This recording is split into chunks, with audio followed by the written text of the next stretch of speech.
for arson. Hi, I'm Charlie Meadows. On behalf of the John Birch Society, we are at the state capitol in Oklahoma City. Joining me today is recently retired Oklahoma State Senator Randy Brogdon. Next to him is State Representative Charles Key from Oklahoma City. And then further around on the right here is State Representative Mike Ritz from Broken Arrow, Oklahoma.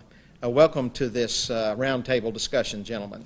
So, many Americans believe that the federal government has become too powerful.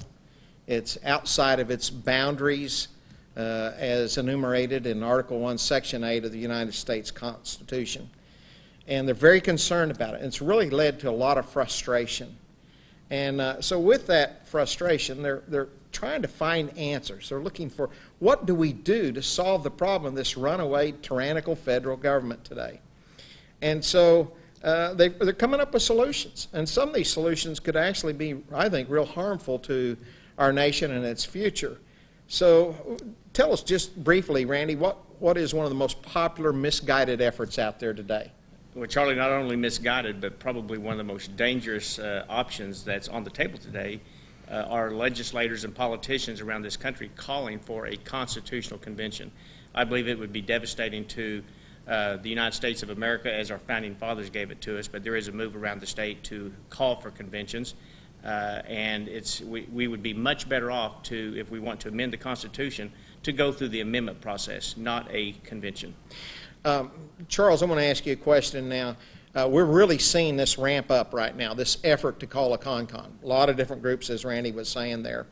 Would you kind of just give us a little bit of the history of the ideas for a CONCON? Well, yeah, it's not new. It's been an idea that's been brought up many times over the decades. It goes back to the 60s and the 70s when people got concerned about the federal government growing bigger and bigger, debt problems, continually going outside the bounds of the Constitution. And so this is not a new idea. It's something that's been proposed for probably 30 or 40 years.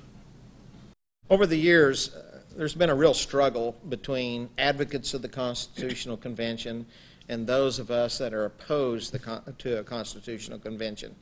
And that's created a lot of friction. What have the states done? What's been the reaction of the states over many years now?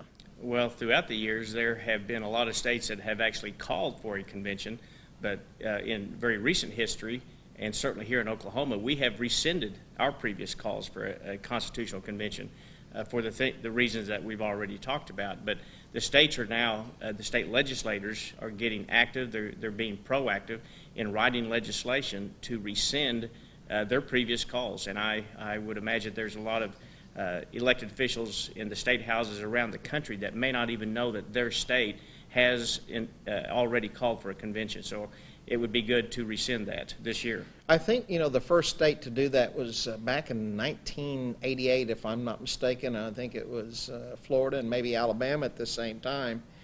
And how many states have rescinded their calls for a CONCON now? 16 so far, and Oklahoma, we wrote legislation 2 years ago, and we have rescinded our call very recently. Okay. Now, I think it was 2 years ago we rescinded our call. Yet what happened in the session earlier this year, Charlie, and as far as maybe leadership rethinking that? Yeah, how soon we forget. We had some leadership that brought up the idea of, excuse me, calling for a CONCON again, and we had a discussion in one of our meetings about that. It was brought up, and some of the leadership had forgotten that just the previous year we had rescinded that call for a CONCON. So it was quickly put down by many of the members. Mike, I want to ask you this. Can we compare a state constitutional convention to perhaps a CONCON call from the states to amend the U.S. Constitution? Well, states are autonomous, and they vary from state to state, and they have limitations on constitutional conventions. There are no limitations on the federal level, and they can call it, they can write it, and they can destroy the Constitution that we know as a precious document. So are you saying, Mike, that if we did call a CONCON, that it would be very difficult to limit it and regulate the a constitution? I think history and historians have told us that it would probably be difficult, very difficult to limit it. Okay. Charlie, I want to ask you a question now. Now, we've heard a lot of reasons as to why we need a con, such as a balanced budget amendment, term limits, line item veto, many different issues out there. If the states were to call for a con, how could the states set limits for such a convention? Well, they really could not. Now, there's a lot of people that are proposing that the states could do that. And there's a lot of legislators that think that they could, and they could attempt to do it. But history tells us that when we've had constitutional conventions in the past, that it has never stayed on the single subject or subjects that it was supposed to address. It always ventures out into many other subjects. And in addition to that, we have a host of witnesses or experts, I should say, that have addressed this questions. Former Supreme Court justices, Warren Burger for one, U.S. Supreme Court Justice Arthur Goldberg, such well-known law professors such as Lawrence Tribe of Harvard, Charles Rice of Notre Dame Law School. One of those is a conservative, one's a liberal. There's Democrats, Republicans, Libertarians, Conservatives, Liberals, that the majority agree that if you have a constitutional convention, you may think that you can require it to stay on a single subject, but you can't. Randy, I want to ask you a question. Now, let's just say, for example, that the proponents of a con do win out and we convene one. Let's say it actually did a good job. Would there be a problem with that? Well, I think there'd be a very serious problem with it because, in fact, it would set a precedence. And I believe it would make it easier and easier to have another constitutional convention. We haven't had one since 1787, and we've rocked along pretty well so far. And once a new convention is called, and like Charles said, everything would be on the table. And if everything didn't go quite the way that they wanted at that time, they could come right back and call another one. And I think we would be in danger of almost having a perpetual convention. And again, that would just destroy the very fabric of our country. So would you say then that citizen activists maybe that are in organizations that are pushing for a con, maybe they'd be a lot better off just working on their individual U.S. congressmen to accomplish something like that? Absolutely. Is that a reasonable thought? Absolutely. Yes, I think it's very important to change the process the simplest way possible, the least expensive, the less problems of going through the process. Now, Mike, I want to ask you another question. Some of those that are wanting a con right now are referring to our form of government as a democracy. Now, isn't that a little bit revealing with some of the problems that might exist within some of the people that are calling for these cons? Well, by the inherent definition, we're not a democracy, we're a republic. And we have to realize that we are ruled by constitutional law, the U.S. Constitution, which this document gives us a system to make the corrections, if necessary, properly and not to waste the precious time of those involved in the process. Let's just ask a question here that I think is real important. If there are some needed amendments, and amendments would be good, are you opposed, Randy, to amending the Constitution? I'm not necessarily opposed to amending the Constitution. I'm opposed to amending it through a constitutional convention. For example, let's say that we had a constitutional convention because people wanted to have a balanced budget. Now, that sounds good on its surface, but if you do not have very specific language in the balanced budget amendment itself, saying the best way to balance the budget is to reduce spending. If that language is not in there, guess what? Then we're left with a balanced budget amendment, and the only other option is to raise taxes. So that is much better to be dealt with through the legislative process, not through a con. What are your thoughts on that, Charlie, as far as should we be opposed to any amendments? Well, there's probably very few people in this country that's against a balanced budget, and especially when you look at what the federal government has done over quite a number of decades. But, you know, if we just looked at the last few years, the last 10 years, this is the number one issue, the economic issue, the fiscal issue. So everyone is concerned about the problem we have with the federal government putting us into debt to future generations. But again, this is not the answer, having a constitutional convention. There is another way, and Senator Brogdon just mentioned that. Yeah, I think if people understood there was another way besides the Constitutional Convention and fully understood the pitfalls and the possible The problems dangers. with a con, they would get behind this other method, which has worked more frequently and more often through the history of our country, and get behind that effort, because I think we might be able to get it done in that method. Yeah. Now, perhaps part of that method, Mike, would be changing out certain elected officials in the federal government. And in this last election cycle, we just changed out a large number of them. What are your thoughts on that? Well, that's a good point. I think that what we have to look at is it's a constant process of retooling the elected as well as the electorate.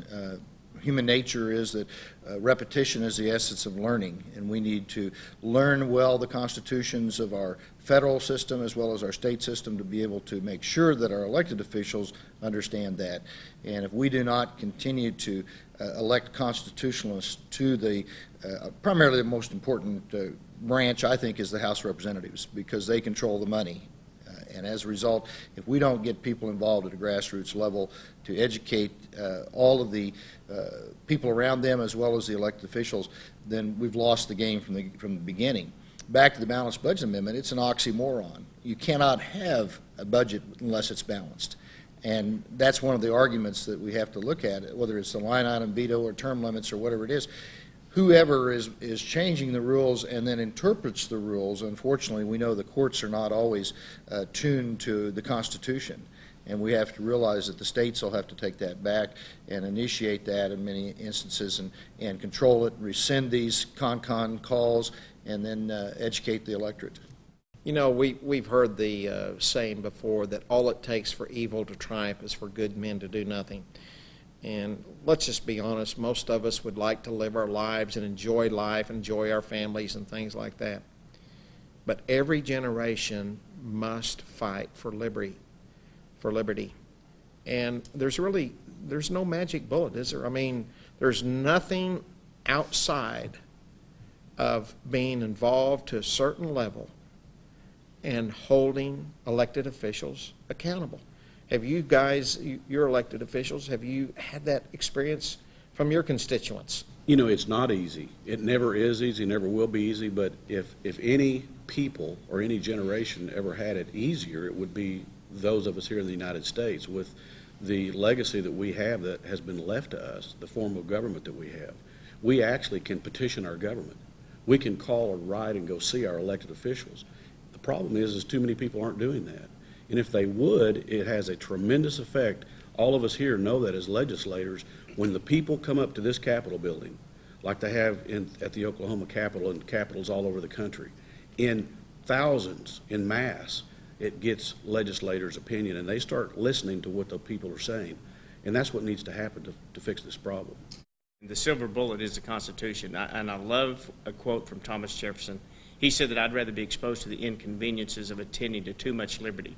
In other words, he understood that our freedom and our liberty had to be protected and passed down generation after generation. And it's now our responsibility to do that. But we've become complacent. We've expected our freedom just to come to us naturally, but it's not. We have to protect it. And this is one of the things that excites me, realizing that the people now around this nation, certainly right here in the state of Oklahoma, have become extremely active in this political process, and that's encouraging to me. Mm-hmm. Mike, I want to ask you a question here. I believe it was Vladimir Lenin, a man I have no respect for, said something I think we should pay attention to.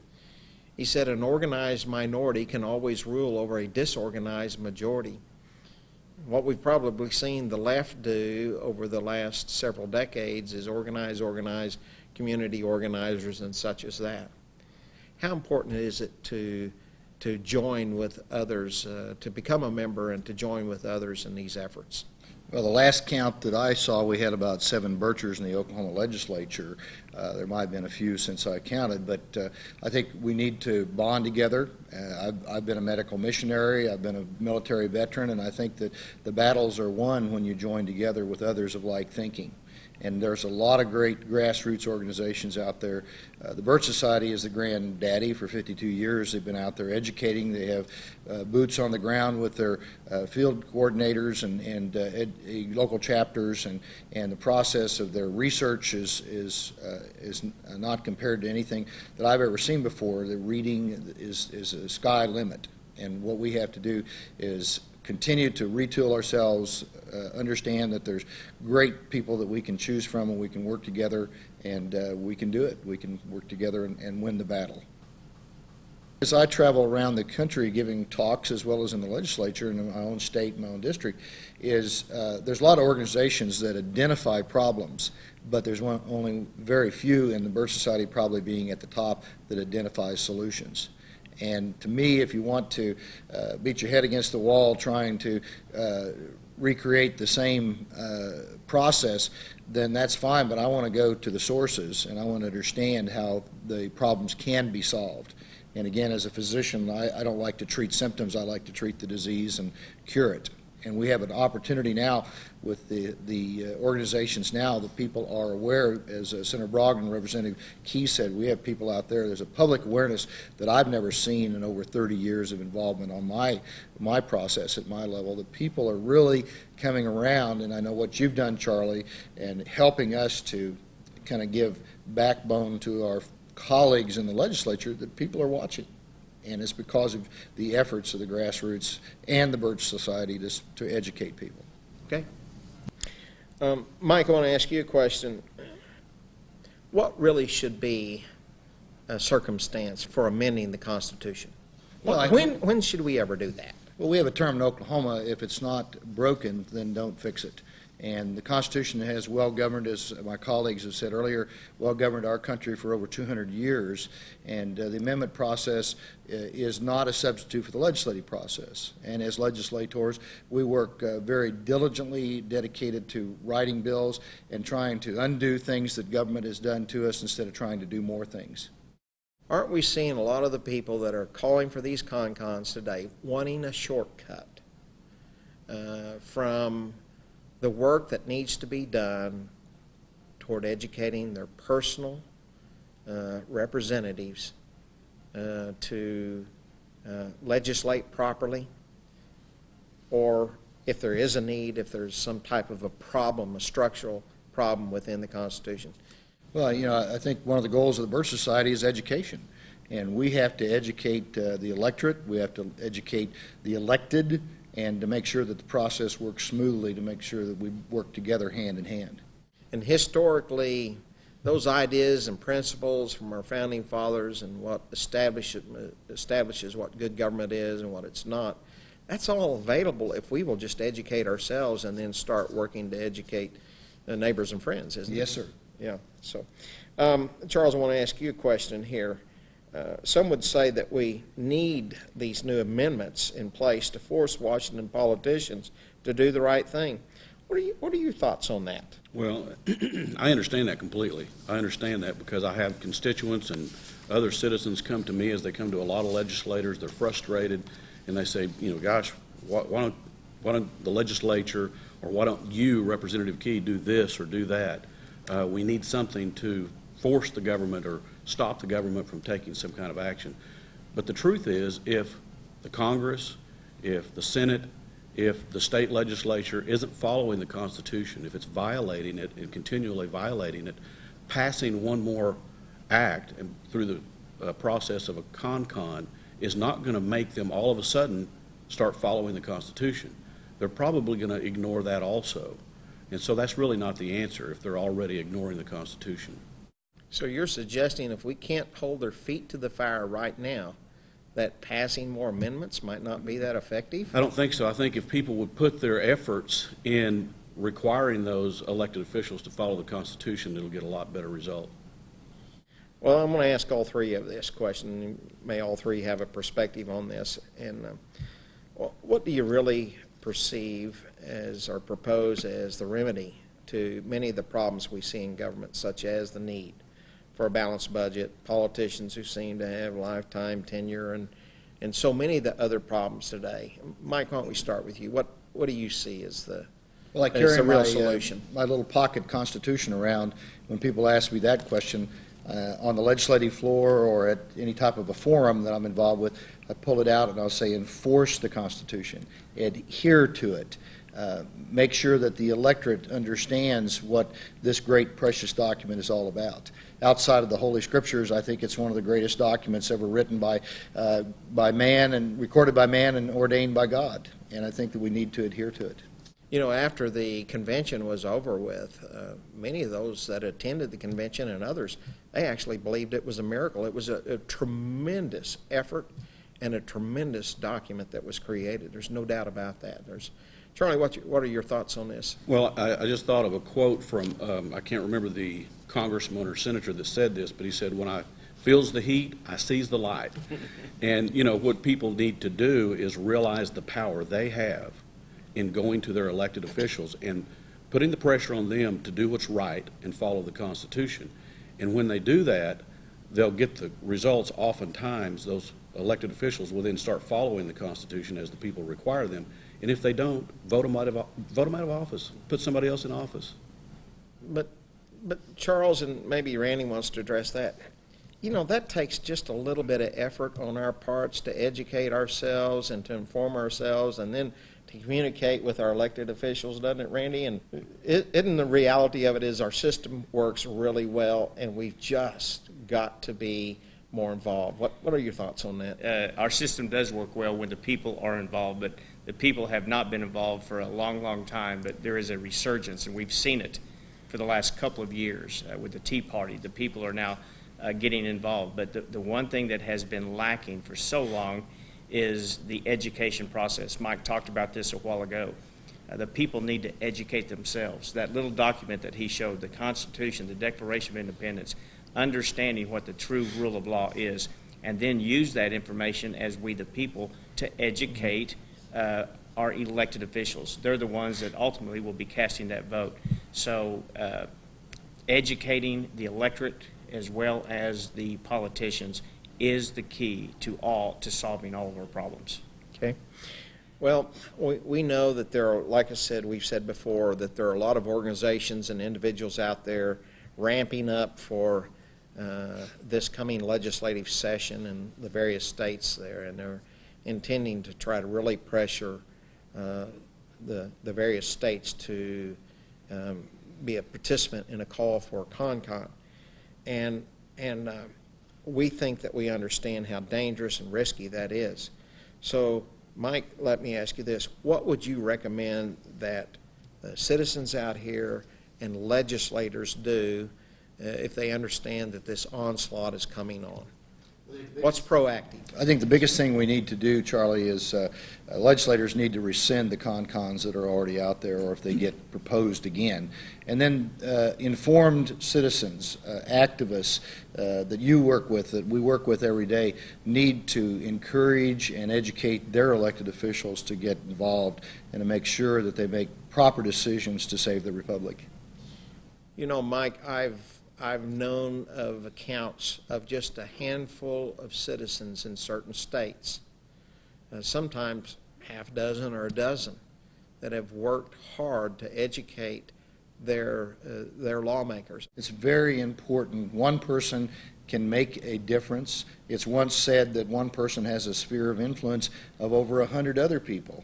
Your family, your friends, your fellow workers, whomever, and as a result, you can inform people at a tremendous rippling effect or domino effect to make sure that they understand what is at stake is our freedom and basically our form of living.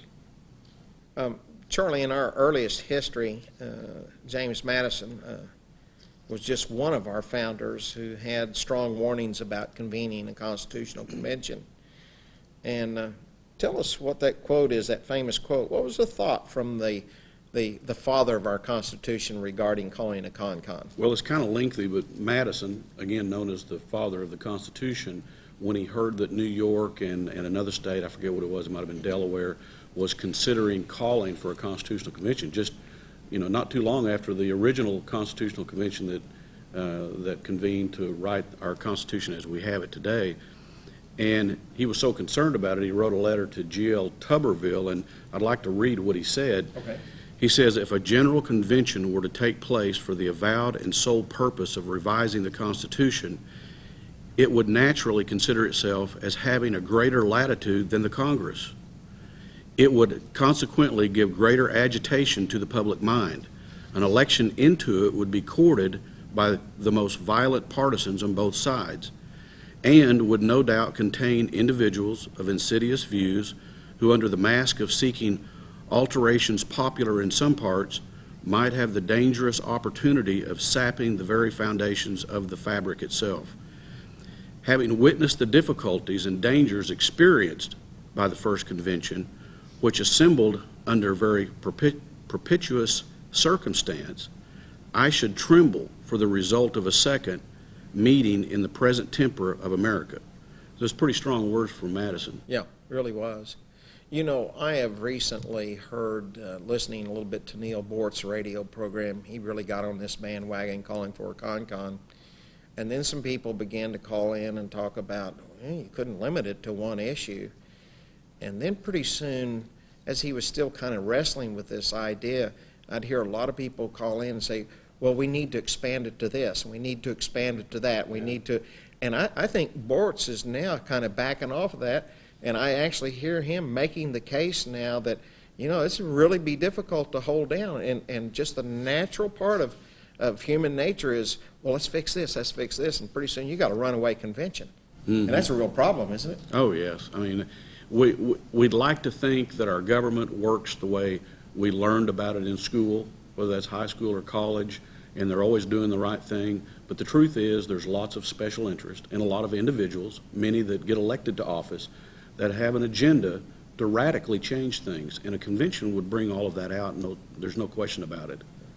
Well, those are the words of our founding fathers, but actually, Senator Brogdon, a more contemporary person, Judge Robert Bork, who many consider to have one of the finest legal minds alive today, and maybe even in the last century, has also made some statements about this too. What is Judge Bork? What are his opinions on calling for a con-con? Yeah, and his statements are just as serious concerns as what Madison had.